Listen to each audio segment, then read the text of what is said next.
एकनाथ शिंदे आज आनंद माने यांच्यासाठी सांगोल्यामध्ये आले होते, काय भावना आहे तुमची? आनंदामाने 1000% विजय होतील. कशासाठी? त्यांचं काम चांगलं आहे पाठीमागचं पण आणि इथून पुढे पण काम चांगलं करतील ते.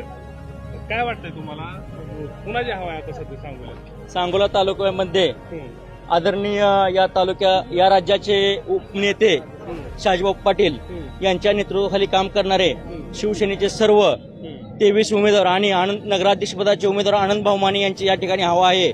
आणि येत्या 3 तारखेला ती हवा कशी असते ही पूर्ण महाराष्ट्राला दिसून येणार आहे.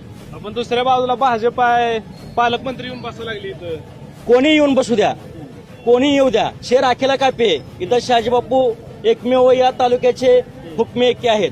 ते जसे 1990 पासून या तालुक्यामध्ये प्रवेश केलेला आहे तसं आजपर्यंत एकटेच आहेत. आणि त्यांना जरी बापू ज्यावेळेस काँग्रेसमध्ये होते त्यावेळेस राष्ट्रवादी आणि काँग्रेसची युती असताना सुद्धा कोणीही बापूंना पाठिंबा दिलेला नाही, हे सबंध महाराष्ट्रांना माहीत आहे.